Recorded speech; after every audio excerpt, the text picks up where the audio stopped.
Shalom Bapak Ibu, jumpa lagi di hari ini kita akan renungkan firman Tuhan. Mari kita berdoa. Bapa di sorga, terima kasih kami akan kembali renungkan firman Tuhan melandasi hari baru ini. Mari ya Roh Kudus, beri kami hikmat, beri kami terang daripadamu. Dalam nama Tuhan Yesus kami berdoa. Amin. Bapak Ibu, firman Tuhan kita terambil dari 1 Korintus 13 ayat 7 bagian A. Dia menutupi segala sesuatu, ya, dan menanggung segala sesuatu.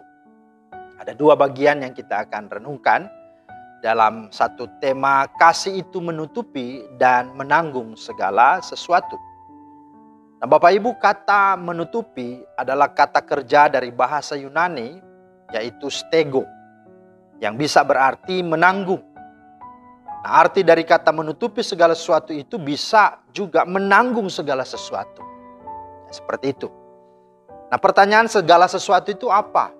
Sehingga harus ditutupi, sehingga harus ditanggung. Setidaknya ada 3 hal. Yang pertama berkaitan dengan beban pelayanan.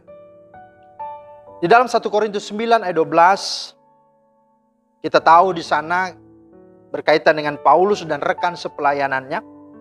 Di sana dikatakan meskipun telah melakukan tanggung jawab yang besar, mereka telah memberitakan Injil, tetapi mereka lebih memilih untuk tidak menggunakan hak mereka untuk memperoleh upah atau penghidupan dari pemberitaan Injil.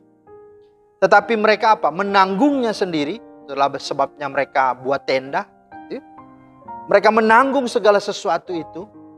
Walaupun mereka punya hak untuk mereka digaji begitu atau dibayar begitu. Tapi mereka tidak menerima itu. Mereka menanggung segala sesuatu demi Injil Kristus, supaya tidak terhambat, dan mereka semua melakukannya dalam kasih kepada Allah. Kenapa? Karena mereka sudah menerima kasih itu sendiri. Nah, inilah arti kasih menutupi atau menanggung segala sesuatu. Nah, pengertian yang kedua adalah tentang kesusahan dan kebutuhan hidup orang lain. Bisa juga menanggung kebutuhan kesusahan hidup dan menutupinya untuk tidak dipublikasikan namanya. Firman Tuhan berkata, jika engkau memberi sedekah, janganlah diketahui tangan kirimu apa yang diperbuat tangan kananmu. Matius 6 ayat 3. Artinya ini bukan saja agar pemberian kita tidak diketahui orang lain atau tidak dipamerkan, melainkan juga agar kita tidak terus-menerus membicarakannya. Kita harus melupakan persembahan maupun pemberian kita. Kita tidak boleh membanggakan diri karena pemberian-pemberian kasih yang kita lakukan. Kita tidak juga boleh menceritakan perbuatan murah hati yang kita lakukan untuk supaya mendapatkan pujian dari orang lain. Biarlah itu menjadi urusan Tuhan. Karena firman Tuhan berkata dalam Amsal 19 ayat 17, siapa menaruh belas kasihan kepada orang yang lemah, memiutangi Tuhan yang akan membalas perbuatannya itu. Jadi nggak usah dipikirkan itu. Kalau kita mau supaya dipuji, mau supaya diakui, ya nanti Tuhan tidak akan balas. Kenapa? Karena semua sudah engkau terima, engkau sudah dapat upahnya kan. Ya, kalau begitu ya itulah upahmu.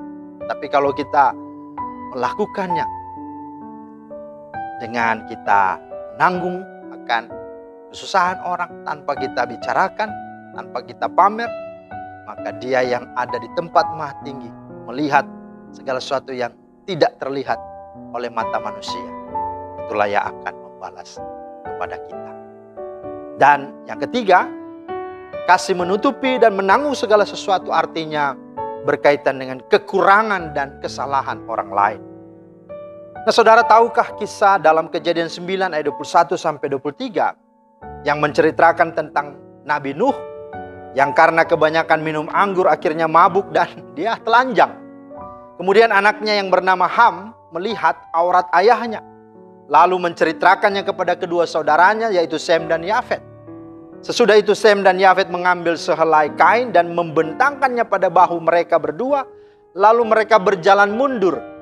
Mereka menutup aurat ayahnya sambil berpaling muka, sehingga mereka tidak melihat aurat ayahnya.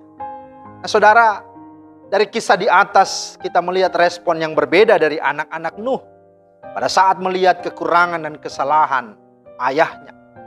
Ham melihat kekurangan kesalahan ayahnya dengan respon negatif, yaitu menceritakan, membeberkan keadaan ayahnya yang memalukan. Tetapi Sem dan Yafet melihat kekurangan kesalahan ayahnya. Mereka menutupi kekurangan tersebut. Mereka berespon positif karena mereka mengasihi ayahnya. Dan hasil dari respon yang negatif, Ham tidak menerima berkat melainkan kutuk. Sebaliknya hasil dari respon positif dari Sem dan Yafet, mereka menerima doa berkat dari ayahnya. Nah, saudara yang dikasih Tuhan, kisah di atas ini hendak mengajarkan kita bahwa dalam melihat kekurangan siapapun orangnya, apakah dia pemimpin kita, orang tua kita, sahabat kita, rekan kita, saudara kita, atau pasangan kita, suami istri, maka kita harus belajar untuk tidak membeberkan atau menggosipkan kesalahan dan kekurangan mereka. Melainkan kita harus menutupi kesalahan dan kekurangan mereka. Seperti yang dikatakan dalam 1 Korintus 13 ayat 7a. Ia atau kasih menutupi segala sesuatu. Atau dalam bahasa aslinya menanggung segala sesuatu. Maka kita tidak perlu menceritakan kekurangan-kekurangan orang lain. Tetapi apa? Kita bawa semuanya dalam doa. Kita bawa semuanya dalam kasih kepada Tuhan. Supaya Tuhan yang mengubah dan menyempurnakan jikalau ada kekurangan dan kelemahan mereka. Bila kita melakukan hal ini, maka yang terjadi adalah berkat Tuhan akan tercurah dalam hidup kita. Seperti berkat yang dialami Sem dan Yafet. Amsal 10:12 berkata, kebencian menimbulkan pertengkaran, tetapi kasih menutupi segala pelanggaran. Memang menutupi kekurangan dan kelemahan orang lain merepotkan dan membuat kita harus kehilangan kenyamanan. Tetapi sesungguhnya itulah bukti kasih sejati. Ketika kita memberi dengan kasih, maka kita akan menerima kembali itu juga dengan kasih. Kiranya Tuhan memeteraikan firman dan memberkati kita semua. Mari kita berdoa. Terima kasih Tuhan untuk firman-Mu. Tolong kami Tuhan supaya kami hidup dalam kehidupan bersama kami. Untuk menghormati, menghargai. Salah satu bentuk kasih adalah menutupi dan menanggung segala sesuatu. Bantuan daripada-Mu sungguh kami butuhkan ya Roh Kudus. Agar kami menjadi pelaku-pelaku firman yang dapat mengasihi setiap orang yang sungguh-sungguh Engkau hadirkan dalam hidup kami.